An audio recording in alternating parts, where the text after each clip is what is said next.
The laughter started before Daniel even reached the mailroom door. Every morning for 3 years, the same people watched him walk through the glass lobby in his faded uniform, carrying envelopes, packages, and coffee cups, and they treated him like he was invisible.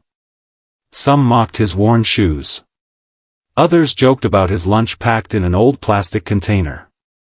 Nobody knew that the quiet single father they had spent years humiliating was about to become the person whose signature would determine their future. Before we begin, if you believe in kindness, second chances, and never judging someone by their appearance, please like this video, leave a comment, share this story with someone who needs hope, and subscribe to Kindness Corner. Your support helps us bring more stories about courage, compassion, and the unexpected ways life can change. Daniel Carter was 38 years old and raising his 8-year-old daughter, Lily, alone.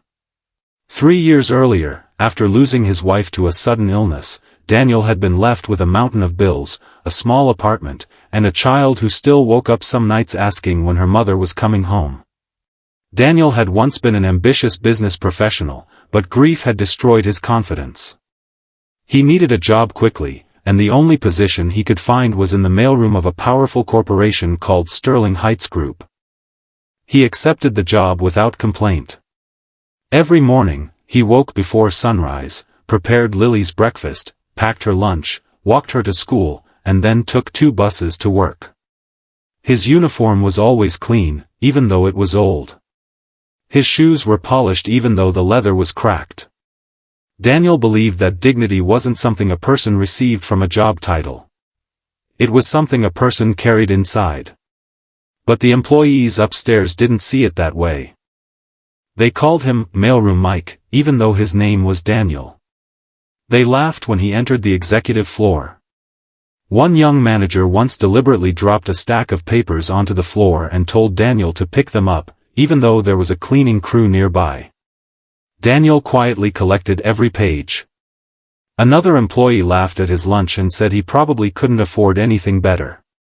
Daniel smiled politely and returned to work. What they never noticed was that Daniel remembered everything. Not because he wanted revenge, but because he had spent years studying the company from the bottom.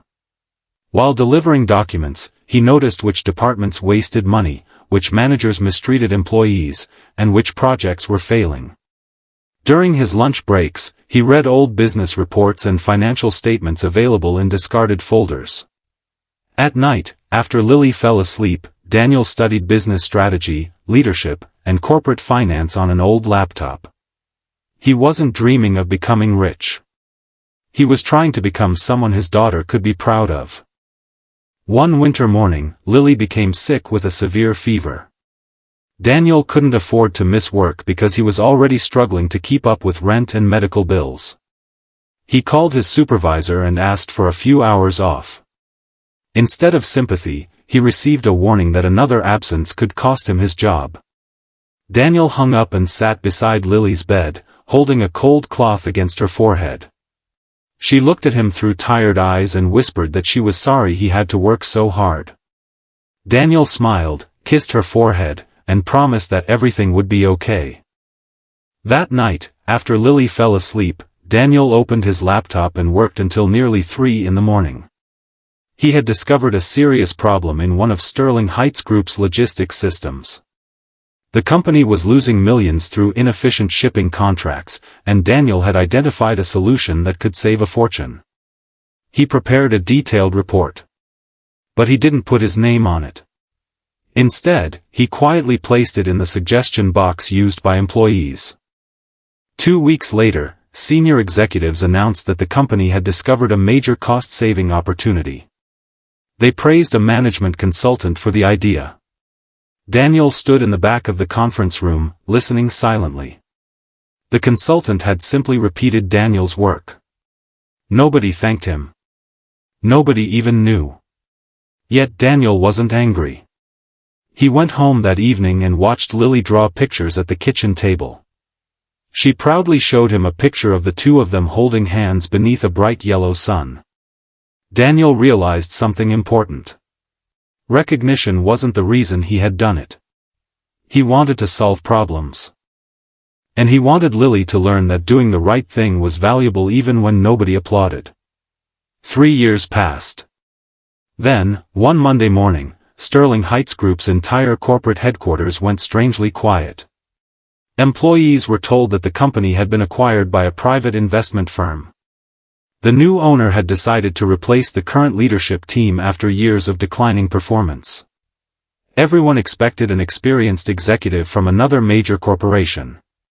At 10 o'clock, the employees gathered in the main conference hall. The chairman walked onto the stage and announced that the company had a new CEO. Daniel stood near the back, still wearing his mailroom uniform. Then the chairman said his name. For several seconds, nobody moved. Daniel calmly walked toward the stage. The same employees who had laughed at his shoes stared at him in disbelief. The manager who had once ordered him to pick up papers looked as if the floor had disappeared beneath him. Daniel wasn't a stranger to the company. He was the person they had refused to see. The chairman explained that Daniel had actually been the anonymous business consultant behind several strategies that had saved the company millions.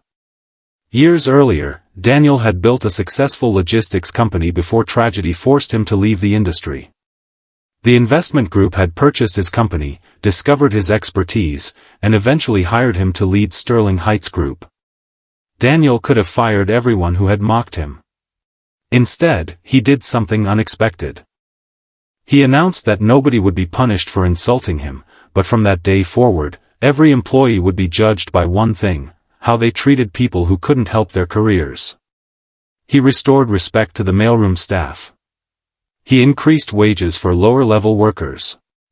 He created childcare assistance for single parents. He established an emergency fund for employees facing medical crises. And then he walked downstairs. The mailroom was exactly as he remembered it. He placed his old uniform in a box and kept his worn shoes beside it. When Lily visited the office that afternoon, Daniel showed her the mailroom. She looked at her father with wide eyes and asked if he really used to work there. Daniel smiled and told her that he had. Then Lily hugged him and said she was proud of him. Those words meant more to Daniel than the CEO title ever could. Because 3 years earlier, people had looked at a poor single father and decided he wasn't important. They were wrong. They had mistaken a position for a person. They had mistaken quietness for weakness. And they had mistaken kindness for surrender. Daniel never changed who he was. Life simply gave him a chance to show everyone who he had been all along. If this story touched your heart, please like the video, share it with someone who believes that kindness matters, and subscribe to Kindness Corner for more emotional stories that remind us never to judge someone by where they stand today. And before we end, I have one special request. Comment, "I will never judge by appearance," if you believe every person deserves dignity, respect, and a second chance. Because sometimes the person everyone ignores is the person carrying the greatest potential. Sometimes the quietest worker in the room is fighting battles nobody can see.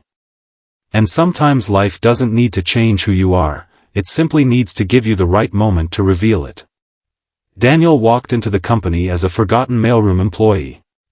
He walked out of the same room as its CEO. But the greatest victory wasn't becoming powerful. It was remaining kind when he finally had the power to become cruel.